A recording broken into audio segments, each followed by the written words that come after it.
সুপ্রিয় শিক্ষার্থী, আসসালামু আলাইকুম। আরিফস একাডেমির পক্ষ থেকে তোমাদেরকে জানাই শুভেচ্ছা। আশা করি তোমরা ভালো আছো এবং সুস্থ আছো। আজকে আমি তোমাদের গণিত বইয়ের পৃষ্ঠা নম্বর 12 যতগুলো অঙ্ক আছে সবগুলোই সমাধান করে দেব। ঠিক আছে? 12 তে। তো প্রথমে আমরা ১ নম্বর দিয়ে শুরু করব, চলো।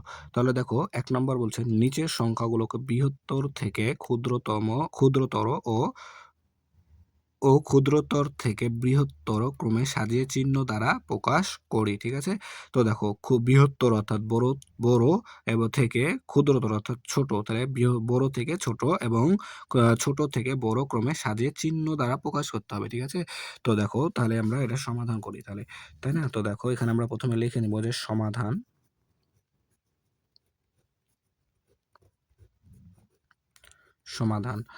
তো দেখো, তো প্রথমে আমাদেরকে এই সংখ্যাগুলোর তুলনা করতে হবে। ঠিক আছে? তো তুলনা করা আমরা কিন্তু শিখেছিলাম এর আগে। তাহলে এখানে আমরা সবথেকে ছোট সংখ্যাটিকে আগে বের করি, তাই না? তো দেখো, এখানে যদি আমি সবথেকে ছোট সংখ্যাটা বের করি, তাহলে প্রথমে আমাদেরকে অঙ্ক সংখ্যা গুণে নিতে হবে, তাই না? তো দেখো, এখানে অঙ্ক সংখ্যা আছে ১ টি, ২ টি, ৩ টি, ৪ টি, ৫ টি, ৬ টি। তাহলে এটার ৬ টি আছে, তাই না? এটার অঙ্ক সংখ্যা আছে ৬। তারপরে দেখো, এর আছে ১, ২, ৩, ৪, ৫। এর আছে ৫। ঠিক আছে? এরপরে দেখো, এর আছে ১, ২, ৩, ৪, ৫, ৬, ৭, ৮। তাহলে এর আছে অঙ্ক সংখ্যা ৮। ঠিক আছে? তারপর এর দেখো ১, ২, ৩, ৪, ৫, ৬। তারপরে এর আছে ৬ টা। তারপরে দেখো, এর আছে ১, ২, ৩, ৪, ৫। ঠিক আছে? এর আছে ৫ টা অঙ্ক সংখ্যা। তাহলে এখানে আছে ৬ টা, এখানে আছে ৫ টা। তারপর দেখো, এখানে আছে ৮ টা, এখানে আছে ৬ টা, এখানে আছে ৫ টা। তাহলে দেখো ভাইয়া, এখানে কিন্তু আমরা সবথেকে বড় সংখ্যাটা পেয়ে গেছি। তাহলে এটা হচ্ছে আমাদের সবথেকে বড় সংখ্যা। ঠিক আছে? তাহলে বলেছে বৃহত্তর থেকে ক্ষুদ্রতর। তাহলে আমরা এখানে লিখে নেব যে সংখ্যাগুলোকে সংখ্যাগুলোকে বৃহত্তর বৃহত্তর থেকে ক্ষুদ্রতর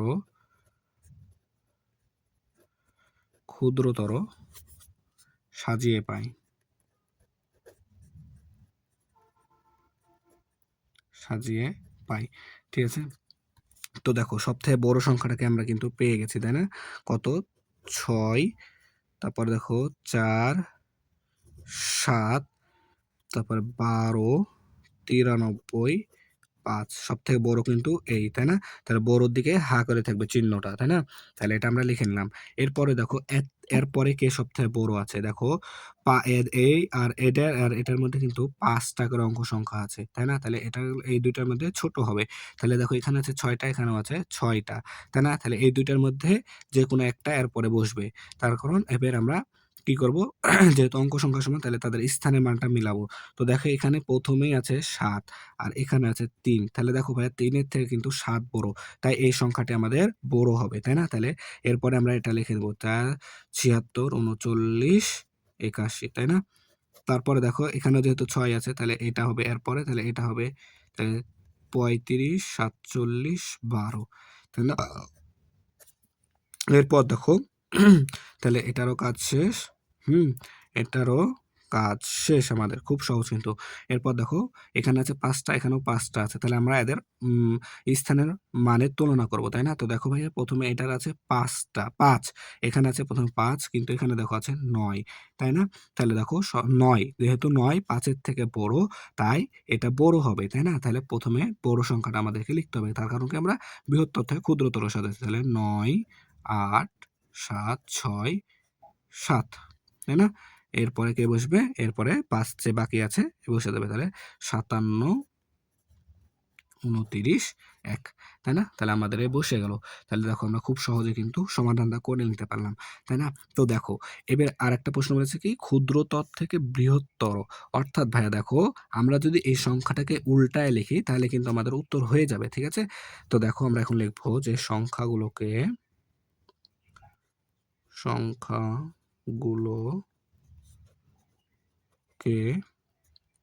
ক্ষুদ্রতর থেকে বৃহত্তর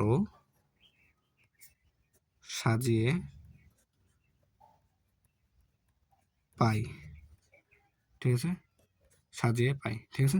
তো দেখো এখন আমরা এটাকে উল্টায় দেবো তাহলেই হয়ে যাবে, ঠিক আছে?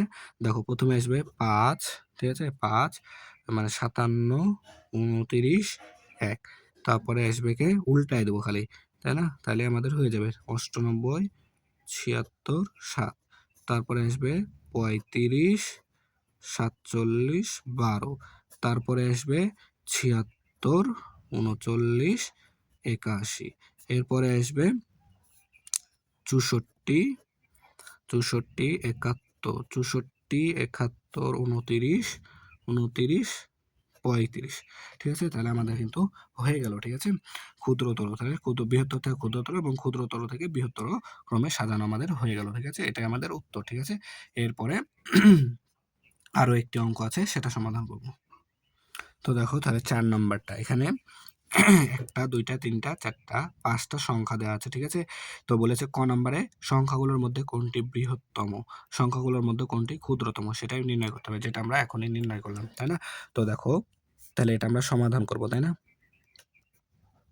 সমাধান। তো দেখো ক্ষুদ্রতর আর বৃহত্তর নির্ণয়ের ক্ষেত্রে আমরা কিন্তু প্রথম স্টেপ ছিল অঙ্ক সংখ্যা গুনতে হবে, ঠিক আছে না? আর দ্বিতীয় স্টেপ যদি অঙ্ক সংখ্যা সমান হয় তাহলে দ্বিতীয় স্টেপ হচ্ছে কি তাদের স্থানের মানের তুলনা করতে হবে, তাই না? তো দেখো প্রথমে আমরা অঙ্ক সংখ্যাগুলো গুনে নিই, তাহলে দেখো ১, ২, ৩, ৪, ৫, ৬, তাহলে এখানে আছে ৬টা, ঠিক আছে? এখানে আছে ৬টা। তারপর দেখো ১, ২, ৩, ৪, ৫, ৬, এখানেও ৬টা আছে। এরপর দেখো ১, ২, ৩, ৪, ৫, ৬, ৭, ৮, এখানে আছে ৮টা, ঠিক আছে? তারপর দেখো ১, ২, ৩, ৪, ৫, ৬, এখানে আছে ৬টা। এরপরে দেখো ১, ২, ৩, ৪, ৫, ৬, এখানেও আছে ৬টা।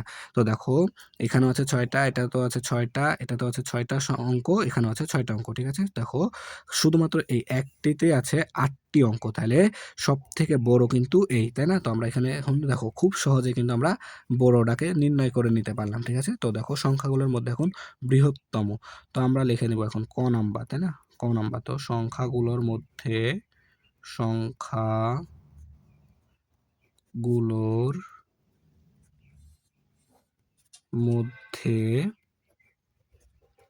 বৃহত্তম, তাহলে আমরা কিন্তু বৃহত্তম পেয়ে গেছি, তাই না? ৬৫, ৭১, ২৯, ২৯, ৫০, তাই না? এটা হচ্ছে সবথেকে বড়, ঠিক আছে না? এখন বলেছে আরেকটা কি খ নাম্বার সংখ্যাগুলোর মধ্যে কোনটি ক্ষুদ্রতম, তো এটা আমরা তুলে নিই আগে। সংখ্যাগুলোর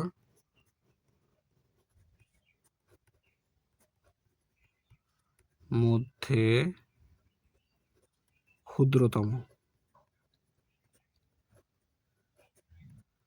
ক্ষুদ্রতম, অর্থাৎ সবথেকে ছোটকে, তাই না? এখানে আমাদেরকে বের করতে হবে এখন। সবথেকে ছোট আমাদেরকে বের করতে হবে। তো দেখো বড় কিন্তু পেয়ে গেছি, তাহলে এটা আমাদের বাদ, তাই না? এটা হয়ে গেছে। তাহলে আমাদেরকে এখন দেখো এখানেও ৪টাতে কিন্তু ৬টা করে অঙ্ক আছে, ঠিক আছে? তো দেখো আমাদেরকে এই ৬টার মধ্যে এখন তুলনা করতে হবে। তো দেখো এখানে এটাতে দেখো এখানে আছে ৫, প্রথমে ৫ দিয়ে শুরু হয়েছে, ঠিক আছে? এটা হচ্ছে ৫, তারপরে দেখো এখানে আছে ৬, ঠিক আছে? এখানে আছে দেখো ৮, এখানে আছে ৯, তাই না? তো দেখো এই ৪টার মধ্যে সবচেয়ে ছোট কে বলো তো ভাইয়া? এই সবচেয়ে ছোট হচ্ছে ৫, তাই না? তার কারণ এই দেখো ৫, এখানে সবথেকে ছোট হচ্ছে ৫, তাই না? ৫ এর পরে বড় একটু হচ্ছে ৬, ৬ এর থেকে একটু বড় হচ্ছে ৮, আর ৮ এর থেকে একটু হচ্ছে বড় ৯, তাই না? তো আমাদেরকে যেহেতু বলেছে ক্ষুদ্রতম, তাই সবথেকে ছোট যেটা সেটাই নিতে হবে। তো সবথেকে ছোট হচ্ছে ৫, তাইলে আমাদেরকে সবথেকে ছোট এটাই, তাই এই সংখ্যাটাই আমাদেরকে নিতে হবে, তাই না? তো আমরা কিন্তু এটাও পেয়ে গেলাম যে সবচেয়ে ক্ষুদ্রতম হচ্ছে ৫৮, ৩২, ৫৮, ৩২, ৯৬, ঠিক আছে না? সবচাইতে ক্ষুদ্রতম ৫৮, ৩২, ৯৬, অর্থাৎ একক, দশক, শতক, হাজার, অযুত, লক্ষ, ৫,৮৩,২৯৬। তো দেখো আমাদের অ্যান্সার করা কিন্তু খুব সহজেই হয়ে গেল। তাহলে আমরা এভাবে সবগুলো সমাধান করতে পারবো, ঠিক আছে? ক্ষুদ্রতম আর বৃহত্তম নির্ণয় করার ক্ষেত্রে তোমরা ১ম এ আগে অঙ্ক সংখ্যা গুনে নিবা, ঠিক আছে?